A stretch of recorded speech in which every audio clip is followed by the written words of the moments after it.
മലയാളം പഠിക്കണമെന്ന പിടിവാശിയിലാണ് ബീഹാർ സ്വദേശിയായ 7 വയസ്സുകാരൻ അബ്ദുൾ റഹ്മാൻ. വെറും 1 വർഷം കൊണ്ട് മലയാളി കുട്ടികളെ കടത്തിവെട്ടിയിരിക്കുകയാണ് ഈ കൊച്ചുമിടുക്കൻ.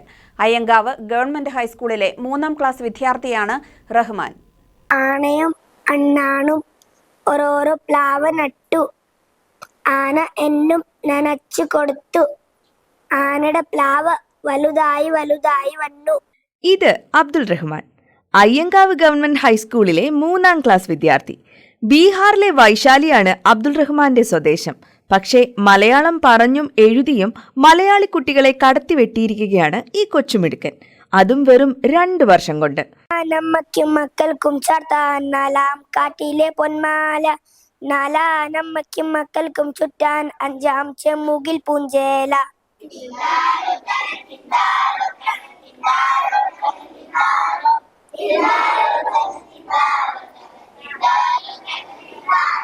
മാതൃഭാഷ ഹിന്ദിയാണെങ്കിലും ബീഹാർ സ്വദേശിയായ ഈ 7 വയസ്സുകാരന്റെ ഇഷ്ടഭാഷ മലയാളമാണ്.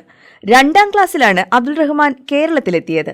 1 വർഷം കൊണ്ട് തന്നെ മലയാളം മനപ്പാഠം. മറ്റു വിഷയങ്ങളിലും മിടുമിടുക്കൻ. പഠനത്തിൽ മാത്രമല്ല എക്സ്ട്രാ കരിക്കുലർ ആക്ടിവിറ്റികളിലും അബ്ദുൾ റഹ്മാൻ മുന്നിലുണ്ട്. പഠിച്ച് ഡോക്ടറാകണമെന്നാണ് ഈ കൊച്ചുമിടുക്കന്റെ ആഗ്രഹം. പടം വരയ്ക്കും, ഫുട്ബോൾ കളിക്കും, ഓടും. അബ്ദുൾ റഹ്മാൻ 2ാം ക്ലാസ് തൊട്ടാണ് ഇവിടെ ചേർന്നത് പഠിക്കാനായിട്ട്. അപ്പോൾ അവൻ നന്നായിട്ട് തന്നെ പെട്ടെന്ന് തന്നെ അക്ഷരങ്ങളൊക്കെ പഠിക്കുകയും മറ്റു കുട്ടികളോടൊപ്പം തന്നെ മലയാളം പഠിച്ചെത്തുകയൊക്കെ ചെയ്തു. ഞാൻ ക്ലാസ് എടുക്കുകയാണെങ്കിലും മലയാളത്തിലൊക്കെ തന്നെയാണ് എടുക്കുന്നത്. അവന് വേണ്ടി പ്രത്യേക ഹിന്ദിയിലൊന്നും പറഞ്ഞു കൊടുക്കേണ്ട അത്ര ആവശ്യമൊന്നും വരാറില്ല. അവനെല്ലാ കാര്യങ്ങളും പെട്ടെന്ന് മനസ്സിലാക്കുകയും മിടുക്കനായ ഒരു കുട്ടിയാണ് പഠിക്കാനൊക്കെ. ബീഹാറിലെ വൈശാലി ജില്ലയിലെ ഭഗവൻപുരി എന്ന കൊച്ചു ഗ്രാമത്തിൽ നിന്ന് 7 വർഷം മുൻപ് കേരളത്തിലെത്തിയതാണ് അബ്ദുൾ റഹ്മാന്റെ കുടുംബം. കൂലിപ്പണിക്കാരനായ അച്ഛൻ ജമാലുദ്ദീനും അമ്മ റൂഹിക്കും മലയാളം അത്ര വശമില്ല. മകന്റെ പഠന മികവിൽ അഭിമാനമുണ്ടെന്നും എത്ര കഷ്ടപ്പെട്ടിട്ടാണെങ്കിലും മകനെ ഡോക്ടർ ആക്കുമെന്നുമാണ് ജമാലുദ്ദീൻ പറയുന്നത്. മോനിക്ക് 1 വർഷം മുമ്പ് ഈ ഗവൺമെൻറ് സ്കൂളിൻ്റെ അയ്യങ്കാവിലെ അഡ്മിഷൻ ചെയ്ത.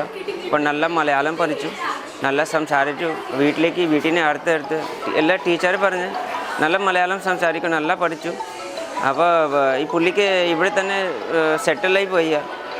പഠിച്ചു, നല്ല എല്ലാ സബ്ജക്റ്റും നല്ല പഠിച്ചു, നല്ല marks, star good. Tuition teacher പറഞ്ഞ്, മദ്രസ ടീച്ചർ പറഞ്ഞ് നല്ല മലയാളം പഠിച്ചു. ഞാൻ ഒരു പണിക്കാരാളുണ്ട് ഇവിടെ നിന്ന്. അപ്പോൾ ഇവിടെ സെറ്റിൽക്ക് പ്ലാൻ ഉണ്ട്. അപ്പോൾ കൊച്ചേക്ക് നല്ല പഠിക്കാനൊക്കെ എനിക്ക് ചാൻസ്. അപ്പോൾ കുറച്ച് വലിയതാവും, 20 വർഷം 30 വർഷമൊക്കെ ആവും. നല്ല ഒരു ഡോക്ടർ എഞ്ചിനീയർ സബ്ജക്റ്റിലേക്ക് നല്ല പഠിച്ചു. അത് എനിക്ക് പ്ലാൻ ഉണ്ട്.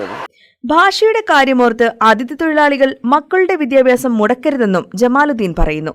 കേരളത്തിലെ സ്കൂളുകളെക്കുറിച്ചും ഈ രക്ഷിതാവിന് നല്ല അഭിപ്രായം. News desk KCV news.